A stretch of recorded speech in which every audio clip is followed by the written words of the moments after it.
안녕하세요. 반갑습니다. 김상식입니다. 자, 다음은 수동기동 수압개폐 장치에 대해서 공부를 하도록 하겠습니다.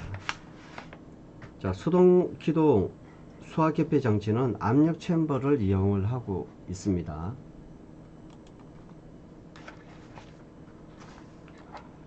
자, 배관 내에 물은 펌프에 의해서 물은 1층이나 5층 청층마다 옥내 소화전을 사용을 하게 되며 배관 내에 물이 이렇게 자꾸 나가지 않습니까? 그때 배관 내에 물을 감지를 하는 것이 압력 챔버입니다. 이 압력 챔버가 물을 감지를 해서 압력 스위치에 의해서 제어반에 신호를, 전기적인 신호를 주면서 제어반에서 충압 펌프에 신호를 줘가지고 펌프가 돌아가서 기동이 돼서 물을 계속 공급해 주고 있습니다. 그러면 자동으로 펌프를 기동 또는 정지시키는 것이 압력 챔버, 기동용 압력 스위치 등을 말하고 있다. 그래서 압력 챔버를 이야기를 하고 있고요. 그래서 압력 챔버에서는 압력 스위치가 설치가 되어 있겠죠.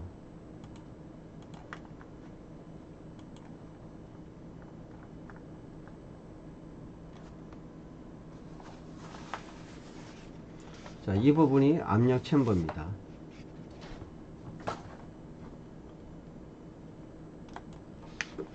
자, 압력 챔버가 이렇게 있죠. 압력 챔버가 있는데 요 용량은 100리터라고 봅니다. 100리터고요.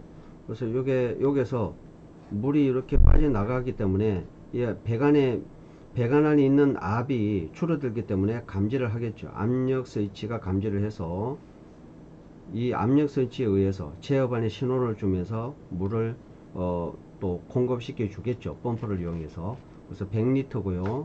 이거는 안전밸브입니다. 안전밸브.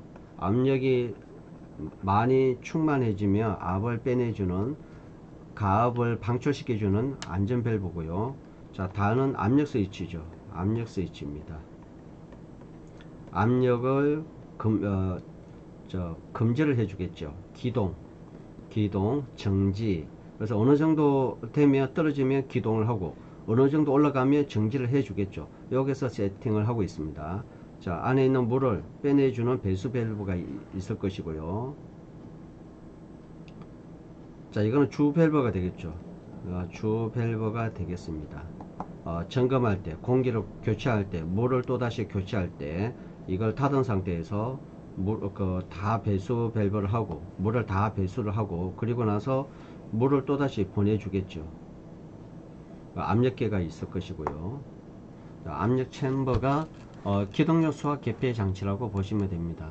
자, 여기 가나 다라 마 해가지고 압력 스위치인가 안전 밸브인가 배수 밸브인가 그리고 여기 공기를 교체하는 방법까지 뭐 시험에 나오기도 합니다. 그래서 압력 챔버의 역할은 펌프를 자동 기동 정지시키고 있고요.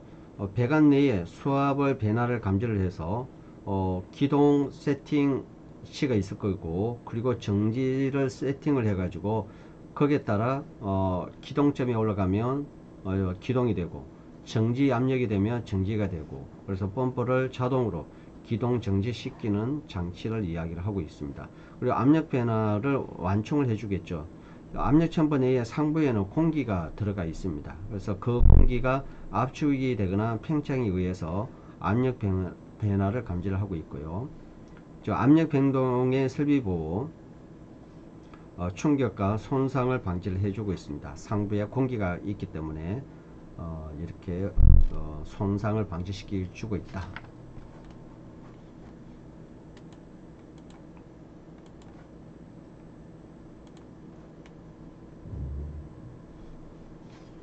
자, 압력 스위치 구성 요소입니다. 압력 스위치에서는 압력 스위치가 있고요. 자, 이거 닐포 밸브 렌지가 있을 것이고 그리고 기동점 확인점을 나사로 해가지고 조절을 해가지고 언제 이렇게 작동을 할 것인가 작동 확인점 렌지 딜포 값이 있고 합니다. 그래서 드라이버를 가지고 이렇게 기동점 청지점을 이렇게 맞춰주고 있습니다.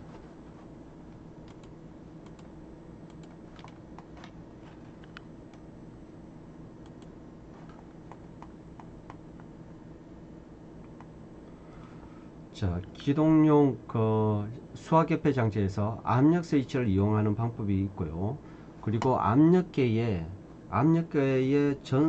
전기적인 신호를 줘가지고 또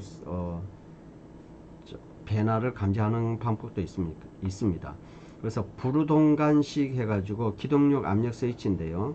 배관관로에 설치를 해서 유수의 충격과 압력 센치에 전달하는 것을 방지를 하기 위해서 이렇게 설치를 하고 있습니다.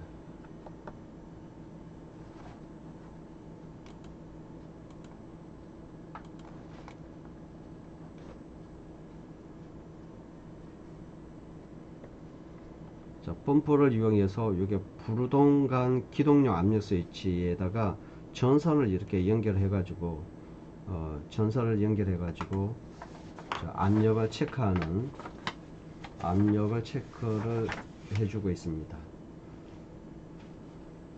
그래서 그 수격도는 배관 내의 압력 변동으로부터 안전적인 압력을 감지를 한다는 거죠. 금지를 해서 이건 이제 압력 금지 신호를 제어하는 장치를 말을 하고 있습니다. 그래서 그 압력 스위치에다가 신호를 또 전달해 가지고 돌아간다든지 정지가 된다든지, 그래서 기동점, 정지점.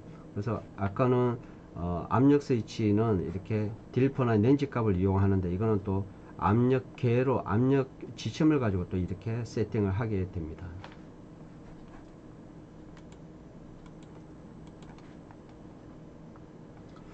지금은 전자식으로 많이 사용을 하고 있습니다. 압력 스위치가 압력 스위치나 압력계를 이용하는 방식도 있는데, 요즘은 전자식으로 많이 사용을 하고 있습니다. 세팅을 해가지고 기동점, 정지점 세팅을 해가지고 압력을 금지를 해서 펌프가 기동이 되고 정지가 되고 이렇게 정확하게 설정을 할 수가 있습니다. 요즘은 전자식으로 많이 설치가 되고 있습니다. 자, 참고하시면 되겠습니다. 자, 고가 수조 방식.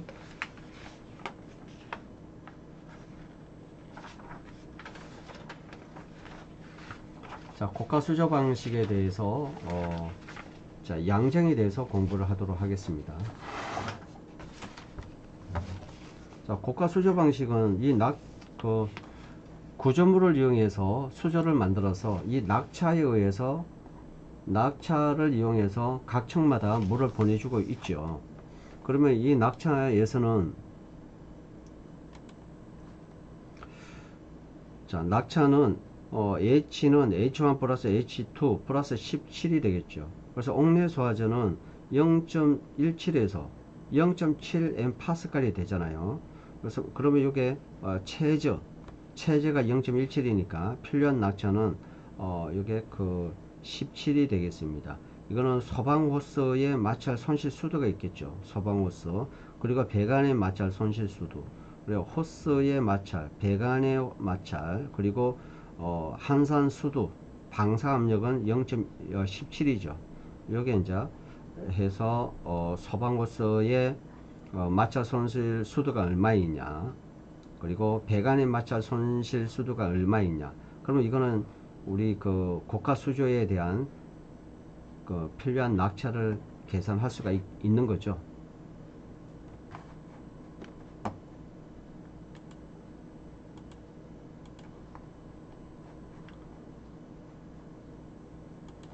고가 수조에는 수위계 하고요, 배수관, 급수관, 오버블로우관, 매너를 설치를 하고 있습니다. 그래서 수위계, 배수관, 급수관, 물을 오버시켜주는 오버블로우관, 매너를 설치를 하고 있고요.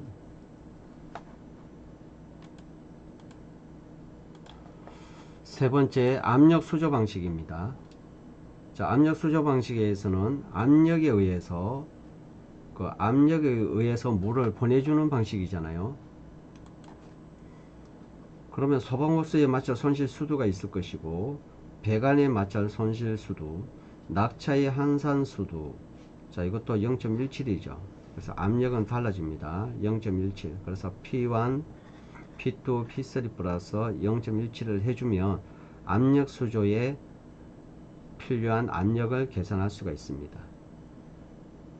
호스에 대한 마찰 손실 수도가 얼마있냐, 배관에 마찰 손실 수도가 얼마있냐, 낙차의 한산 수두압이 얼마냐에 따라 압력을 계산할 수가 있고요. 압력 수조에서는 수위계, 급수관, 배수관, 급기관, 매놀, 압력계, 안전장치, 압력 저하를 방지하기 위한 자동식 공기 압축기를 설치를 하고 있습니다. 그래서 압력 수조에 설치할 수가 있는 것, 이 종류, 그리고 고가 수조에 설치할 수가 있는 종류, 이런 것이 좀 달라지겠죠. 그래서 압력 장치, 압력계, 자, 이런 것들은 압력 수조 방식에 설치를 해야 되는 부속 설비라고 보시면 되겠습니다.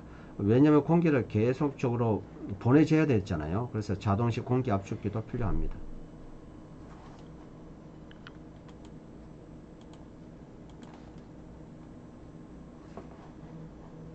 자, 가압수조 방식. 가압수조는 별도의 가압가스가 있겠죠. 가압원이 있어서 이 가압원에 의해서 고압의 공기에 의해서 물을 송수시키는 방식입니다.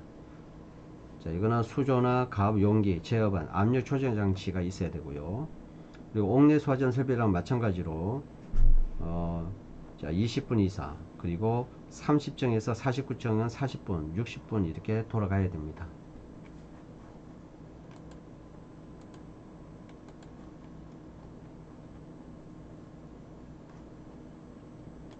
자, 다음 배관입니다. 배관에서는 소방설비 배관이 있는데요. 자, 여기에서도 압이 얼마나 견디냐에 따라 좀 다르겠죠.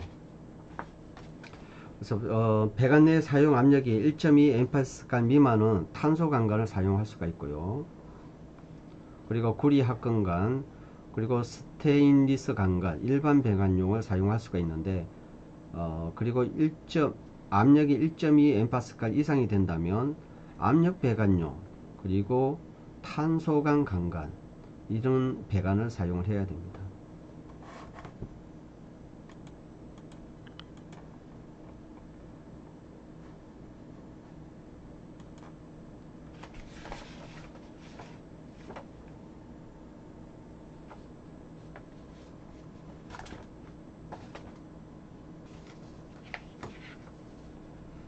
자, 배관의 구경입니다. 펌프의 토출적 주 배관의 구경에서 유속은 옥내 소화전 설비는 4m/s 이하로 나가야 되고요.